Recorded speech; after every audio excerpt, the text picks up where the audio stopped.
అమర్ మెల్లిమెల్లిగా గతమంతా గుర్తు తెచ్చుకుంటూ బాకీ తన భార్య అని అంతా గుర్తొచ్చి బాకీకి తనకి ఒక బిడ్డ పుట్టడం కూడా గుర్తొచ్చి ఎదురుగా ఉన్న రాథోడ్‌తో, అవును రాథోడ్, నాకు భాగ్యకి ఒక పాప పుట్టింది కదా! ఆ పాప ఎవరు? ఆ పాప ఎక్కడుంది? అని అమర్ అడుగుతూ ఉండగా రాథోడ్ చాలా హ్యాపీగా సంతోషపడి, సార్, ఆ పాప మీ దగ్గరే ఉంది సార్ అని అంటుండగా కాస్త తిక్కమక్క పడతాడు. అవును అమర్. అవును సార్, మీ దగ్గరే ఉంది సార్. ఆ పాప ఎవరో కాదు సార్, బుజ్జమ్మే సార్.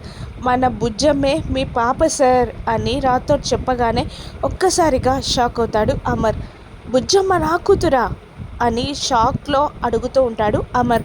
అవును సార్, బుజ్జమ్మ మీ కూతురే సార్ అని రాథోడ్ చెప్పగానే ఒక్కసారిగా ఆ పాపతో తనకున్న జ్ఞాపకాలు ఫస్ట్ టైం స్కూల్లో మీట్ అయినప్పుడు హలో అండి అంటూ బుజ్జమ్మ షేక్ హ్యాండ్ ఇవ్వడం, ఆ తర్వాత థ్యాంక్ యూ డాడీ అంటూ వాటేసుకోవడం అన్నీ గుర్తు తెచ్చుకొని ఎమోషనల్ అయిపోతాడు అమర్.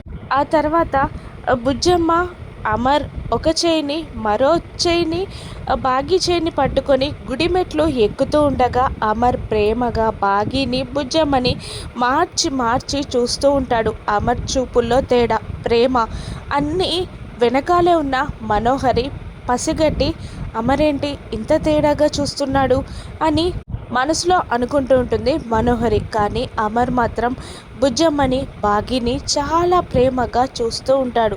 అమర్ అలా చూడడం చూసిన బాగీ అయోమయంగా ఫీల్ అవుతూ ఉంటుంది. మనోహరి గూర్చి కూడా అమర్కి నిజం మొత్తం ఎప్పుడు తెలుస్తుంది? ఆ మనోహరిని తన్ని ఎప్పుడు ఇంటి నుండి అమర్ తరిమేస్తాడో రానున్న ఎపిసోడ్స్లో చూద్దాం. Thank you for watching.